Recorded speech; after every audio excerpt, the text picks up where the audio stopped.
నమస్కారం LG news కి స్వాగతం. హెడ్లైన్ చూద్దాం.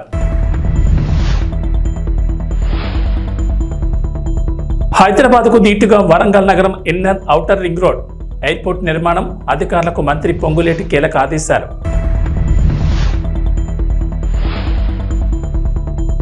ఏపీలో గ్రామ వార్డు సచివాలయాల ఉద్యోగులకు శుభవార్త. యూనిఫామ్ కు సంబంధించి కీలక నిర్ణయం, సర్క్యులర్ జారీ.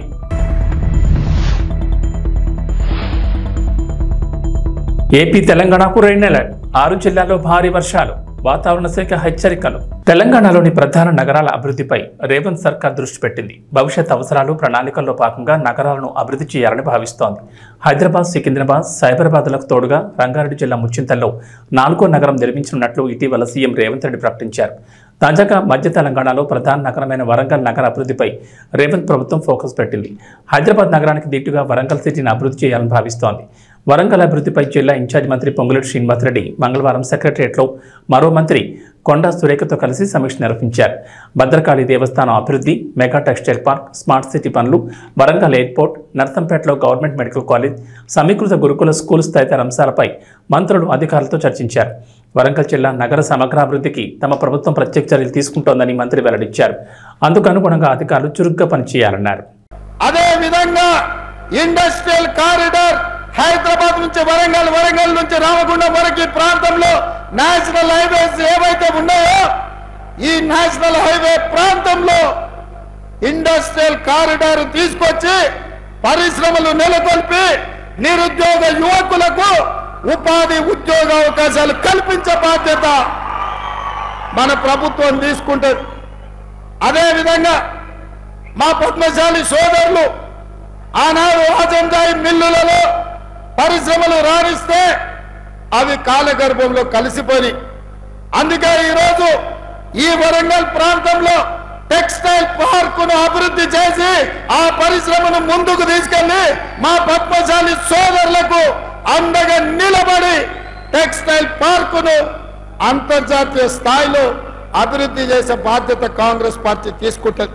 ఇదే కాదు మిత్రులారా, మిత్రుడు రాజేందర్ ఒక మాట చెప్పిండు, అన్నా మీ మాట మీద మేము గెలిచినాం, ఇవాళ ఈ వరంగల్ మొత్తం ఒక్క చిన్న సముద్రం లాగా మారిపోతుంది వానలు వస్తే.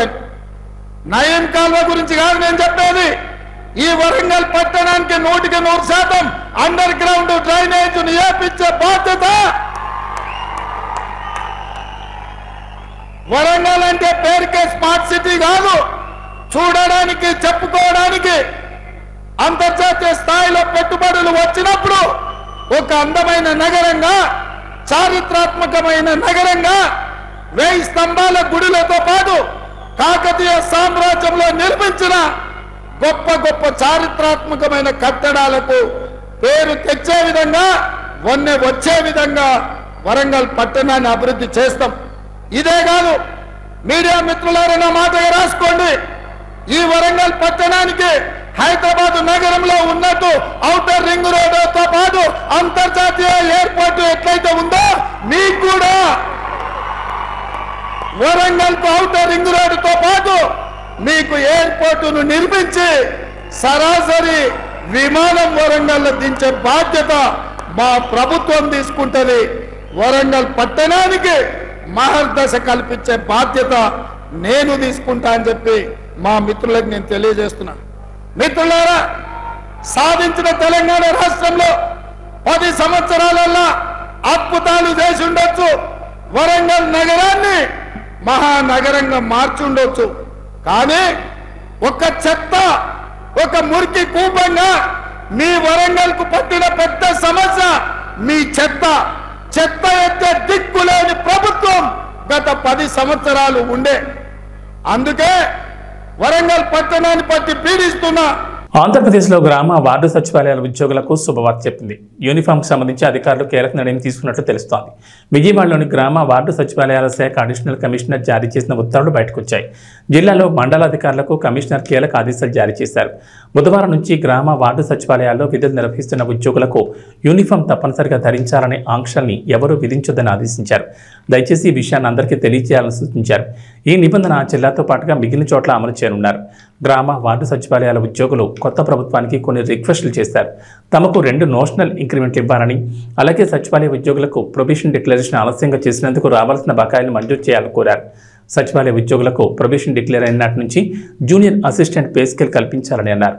గ్రామ వార్డు సచివాలయాల ఉద్యోగులకు పదోన్నతులు కూడా ఇవ్వాలని కోరారు. హైదరాబాద్ నగర వాసులకు గుడ్ న్యూస్. త్వరలోనే మంచినీటి కష్టాలు తీరనున్నాయి. నగర ప్రజలు ఎప్పటి నుంచో వేచి చూస్తున్న గోదావరి ఫేజ్ 2 త్రాగునీటి సరఫరా ప్రాజెక్టుకు రేవంత్ సర్కార్ గ్రీన్ సిగ్నల్ ఇచ్చింది. సుమారు 5,560 కోట్ల అంచనా వ్యయంతో మల్లన్న సాగర్ రిజర్వాయర్ నుంచి హైదరాబాద్ నగరానికి మరో 15 టీఎంసీల నీటిని తరలించేందుకు సర్కార్ అనుమతించింది.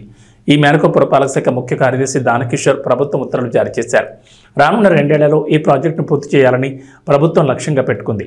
మొత్తం వ్యయంలో 40% హడ్కో లోన్ కింద సర్కార్ సమకూర్చనుంది. మరో 60% మొత్తాన్ని పనులు చేపట్టే ఏజెన్సీ భరించాల్సి ఉంటుందని ప్రభుత్వం ఉత్తర్వుల్లో పేర్కొంది. తర్వాత ఈ నిధులను హైదరాబాద్ జలమండలి వడ్డీతో కలిపి చెల్లిస్తుంది. ప్రస్తుతం హైదరాబాద్ నగరంలో తాగునీటి అవసరాలు రోజుకు 750 మిలియన్ గ్యాలన్లు కాగా, నగరం చుట్టుపక్కల ఉన్న వివిధ జలాశయాల నుంచి సుమారు 600 MGD మాత్రమే మంచినీరు సరఫరా చేస్తున్నారు. 2050 నాటికి ఈ డిమాండ్ 1014 MGDకి పెరుగుతుందని అంచనా. ఇక గోదావరి నుంచి ప్రతి ఏడాది 10 TMCలు ఎల్లంపల్లి నుంచి హైదరాబాద్ నగరానికి తరలిస్తున్నారు. ఫేజ్ 2 ద్వారా తరలించే నీటిలో 10 TMCలు నగర తాగునీటి అవసరాలకు వినియోగిస్తుండగా, మిగిలిన 5 TMCలు మూసీ ప్రక్షాళనకు, జంట జలాశయాల పరిధిలోని ప్రాంతాలకు నీటిని సరఫరా చేయనున్నారు. వర్షాకాలం వచ్చిందంటే చాలు ఆరోగ్యపరంగా చాలా మంది టెన్షన్ పడుతూ ఉంటారు. ఎందుకంటే వర్షాకాలంలో అనేక తీవ్రమైన వ్యాధులు ప్రమాదాన్ని తీసుకొస్తుంది. ఈ సీజన్లో వైద్యులు కూడా జాగ్రత్తగా ఉండమని సూచిస్తారు. ఆహారం, ఆరోగ్యంపై ప్రత్యేక శ్రద్ధ తీసుకోవాలని చెప్తుంటారు. సీజనల్ వ్యాధులు రాకుండా రోగనిరోధక శక్తిని, పోషకాలు అందించే కూరగాయలు, పండ్లు తినాలని సూచిస్తారు. ఇక వర్షాకాలం వచ్చిందంటే చాలు ఎన్నో పోషకాలు ఉండే బోడ కాకరకాయలకు చాలా ఎక్కువ డిమాండ్ ఉంటుంది. వానాకాలం మాత్రం ఈ బోడ కాకరకాయలు లభిస్తాయి. అడవిలో పెరిగే ఈ తీగలు వానాకాలం తర్వాత ఎండిపోతాయి. పొట్టిగా, గుండ్రంగా ఉంటూ వాటిపైన చిన్న చిన్న ముళ్ళు లాంటివి కలిగి ఉంటాయి. చాలా చోట్ల గిరిజనులు ఉదయాన్నే అడవికి వెళ్లి వీటిని కోసుకొచ్చి ఉపాధి పొందుతారు. కొన్ని ప్రాంతాల్లో వీటిని అడవి కాకర, ఆ కాకరకాయ, బొంత కాకర అని కూడా పిలుస్తారు. వర్షాకాలంలో తప్పకుండా తినాల్సిన సీజనల్ కూరగాయ ఇది. ఈ కూరగాయలో అనేక పోషకాలు, ఔషధ గుణాలు ఉంటాయని నిపుణులు చెప్తున్నారు. Vitamin B12, vitamin D, copper, magnesium, calcium, zinc వంటి ఆరోగ్యానికి మేలు చేసే విటమిన్లు ఉంటాయి. ఈ కూరగాయలు శరీరంలో ఇమ్యూనిటీ పవర్ను చాలా బాగా పెంచుతాయి. అలాగే కార్బోహైడ్రేట్లు, ప్రోటీన్, ఫైబర్ కూడా మెండుగా ఉంటాయి. శరీరం ఫిట్గా ఉండడానికి కావాల్సిన అన్ని పోషకాలు ఈ కూరగాయలో ఉంటాయని నిపుణులు అంటున్నారు. తెలుగుదేశం పార్టీ అధినేత చంద్రబాబు తెలుగు తమ్ముళ్లకు శుభవార్త చెప్పబోతున్నారు. నామినేటెడ్ పదవుల కోసం ఎదురుచూస్తున్న వారికి తీపి కబురు అందించబోతున్నారు. చంద్రబాబు నామినేటెడ్ పదవుల భర్తీపై కసరత్తు దాదాపు చివరి దశకొచ్చినట్లు తెలుస్తోంది. మరో వారం 10 రోజుల్లో తొలి విడత భర్తీ ప్రక్రియ పూర్తి చేయబోతున్నట్లు సమాచారం. టీడీపీతో పాటుగా ఎన్డీఏ మిత్రపక్షాలైన జనసేన, బీజేపీలకు 18 నుంచి 20% పోస్టులు కేటాయించనున్నారు. ఆ 2 పార్టీలు పోటీ చేసిన దామాషాలోనే నామినేటెడ్ పోస్టులు ఇవ్వబోతున్నారు. ఈ నామినేటెడ్ పదవుల్ని పనితీరు, సమర్థత, పార్టీపై అంకితభావం వంటి అంశాలను పరిశీలించి నియమిస్తారు. పార్టీ ప్రతిపక్షంలో ఉన్నప్పుడు కష్టపడిన వారు, పార్టీ ఇచ్చిన కార్యక్రమాలను ఎవరు నిర్వహించారు, ఎన్నికల్లో పార్టీ అభ్యర్థుల గెలుపు కోసం పనిచేసిన వారికి ప్రాధాన్యం ఇవ్వాలని నిర్ణయించారు.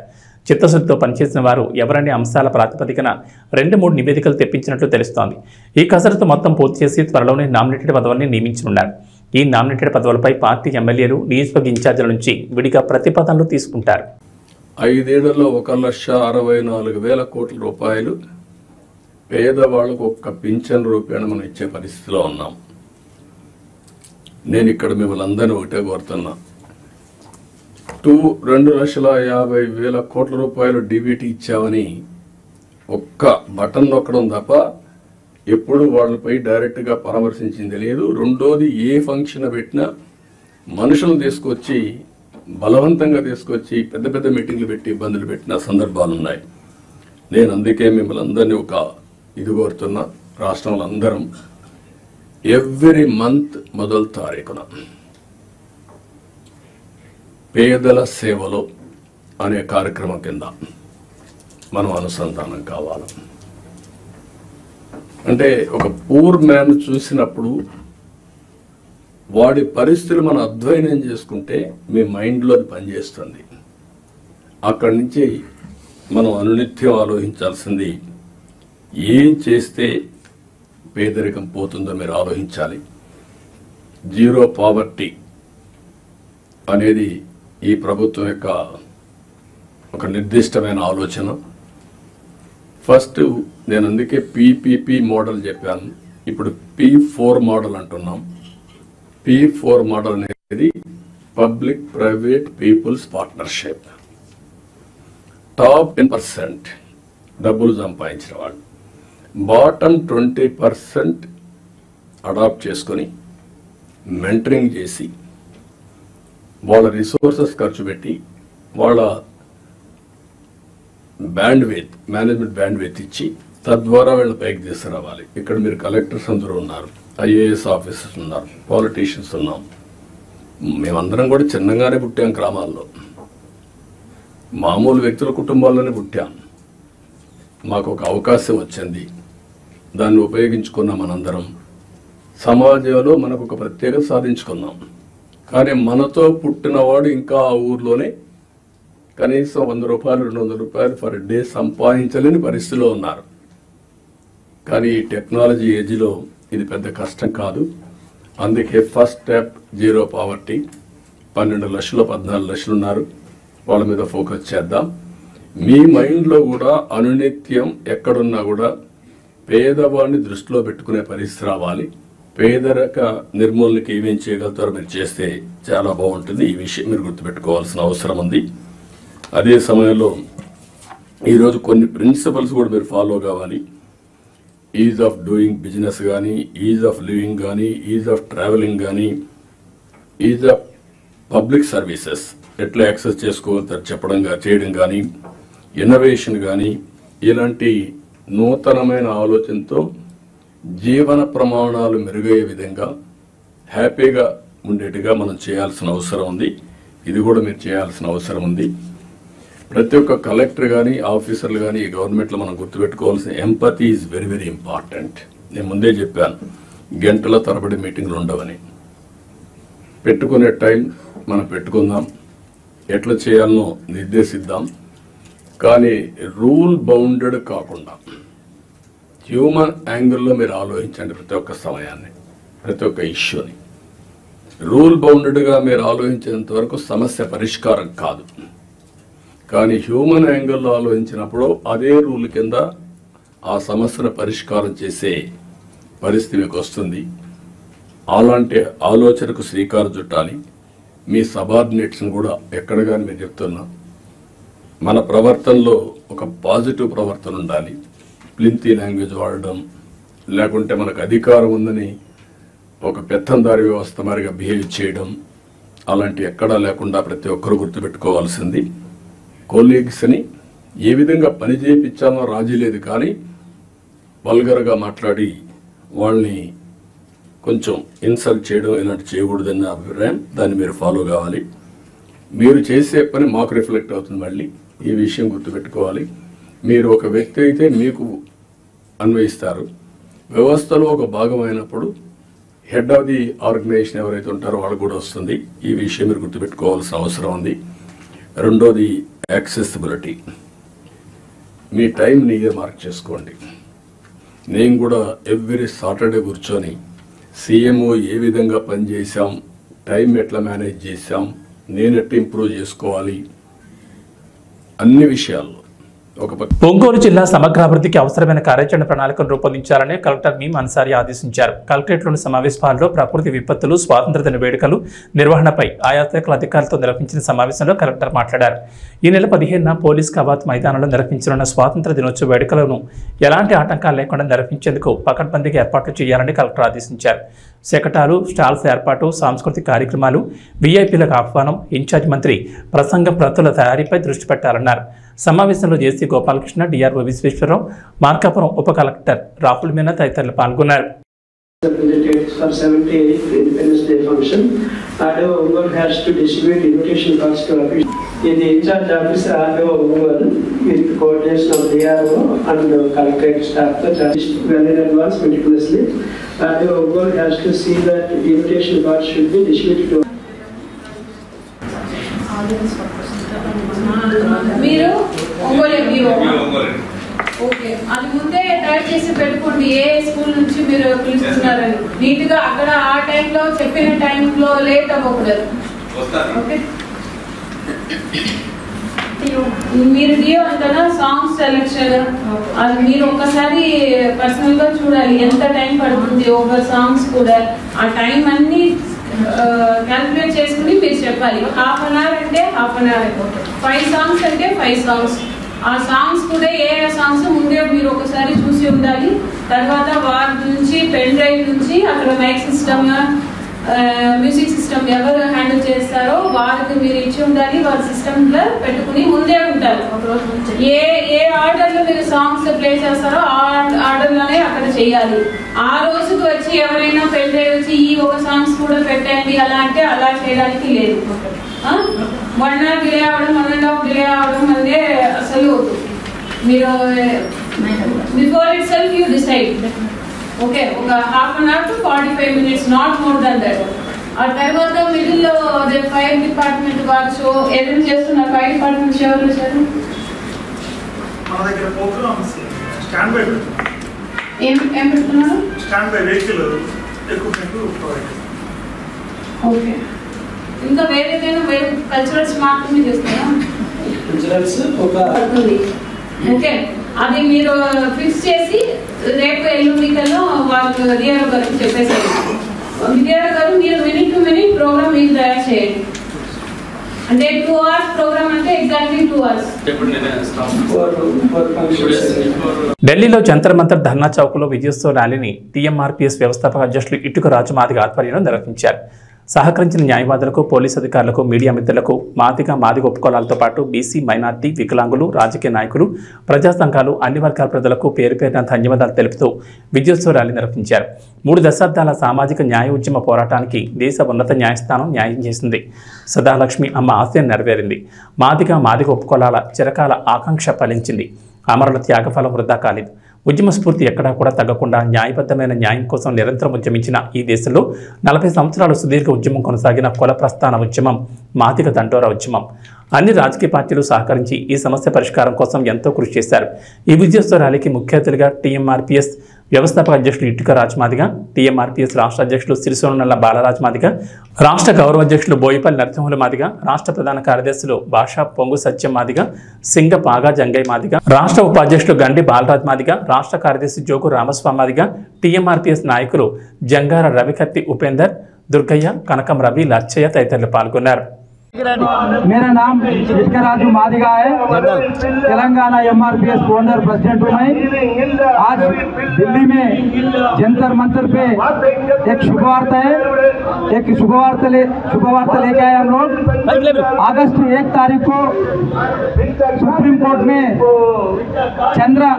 चुंड्रू बोल के नेतृत्व में 7 जजों का जजमेंट आया।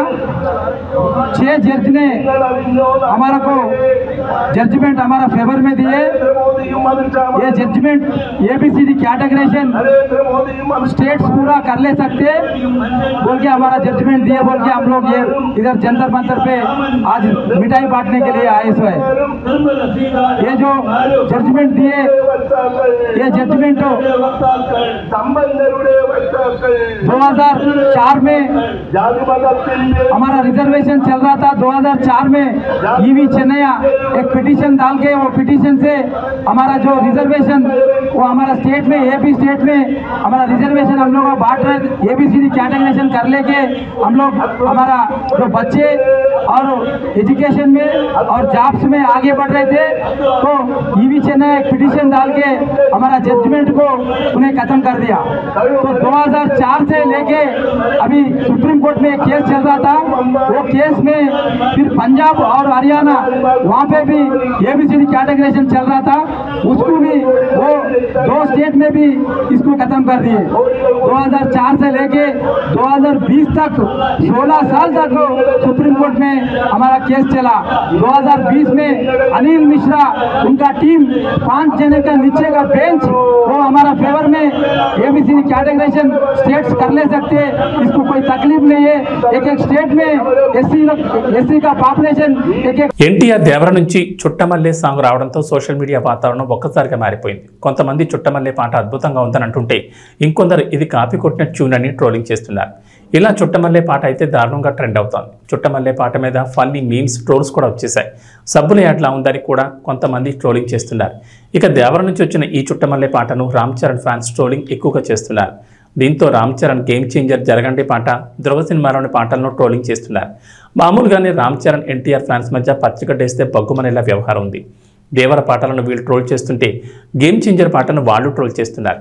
ఇక గేమ్ చేంజర్ జరగండి పాటకు వచ్చిన వ్యూస్ చుట్టమల్లే పాటకు వచ్చిన వ్యూస్ను పోల్చి మరీ ట్రోలింగ్ చేస్తున్నారు. మరీ ముఖ్యంగా నార్త్లో దేవర పాట డామినేట్ చేస్తోంది. ఇప్పటి వరకు జరగండి హిందీ వర్షన్కి వచ్చిన వ్యూస్ లైక్స్ను చూపెట్టి 24 గంటల్లో చుట్టమల్లే పాటకు వచ్చిన వ్యూస్ లైక్స్ను పెట్టి ట్రోలింగ్ చేస్తున్నారు. ఆ లెక్కలు చూస్తుంటే దేవర పూర్తిగా డామినేట్ చేసినట్లుగా కనిపిస్తోంది. ప్రస్తుతం ఈ ఫ్యాన్ మాత్రం తారాస్థాయి జరుగుతోంది. ఇక చుట్టమల్లే సాంగ్ కంటే పరేషానురా బీచ్ సాంగ్ అదిరిపోయిందని రామ్ చరణ్ ఫ్యాన్స్ అంటే ధృవాలను చూసా పాట కాపీ పాట అని యాంటీ ఫ్యాన్స్ ట్రోలింగ్ చేస్తున్నారు. జబ్ తక్ హై జాన్ సినిమాలోని పాటను ఉన్నది ఉన్నట్లుగా దించేశారని ట్రోలింగ్ చేస్తున్నారు.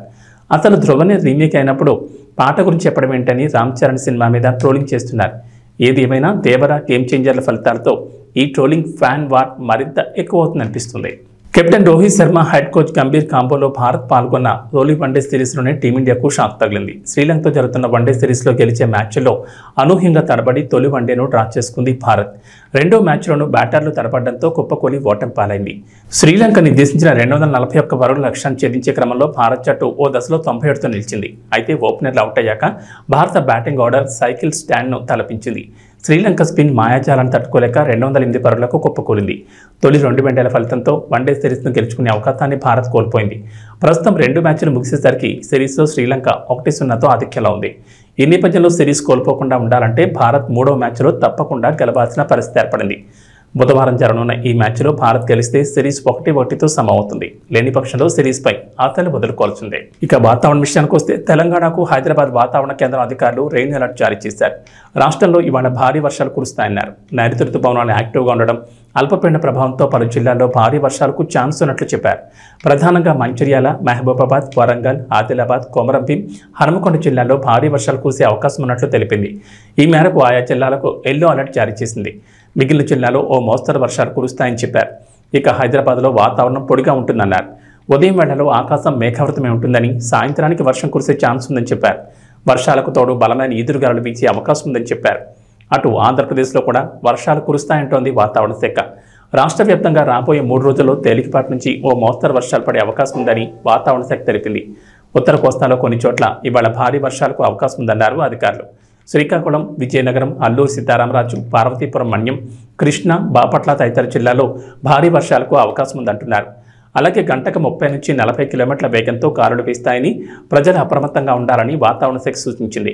రైతులు, మత్స్యకారులు అప్రమత్తంగా ఉండాలని సూచించారు అధికారులు. ఇవాళ కోనసీమ, తూర్పుగోదావరి, పశ్చిమ గోదావరి, ఏలూరు, ఎన్టీఆర్, గుంటూరు, చిత్తూరు, తిరుపతి, కర్నూలు, నంద్యాల, అనంతపురం, శ్రీ సత్యసాయి, కడప, అన్నమయ్య జిల్లాల్లో అక్కడక్కడ పిడుగులతో కూడిన తేలికపాటి నుంచి మోస్తరు వర్షాలు కురిసే అవకాశం ఉంది.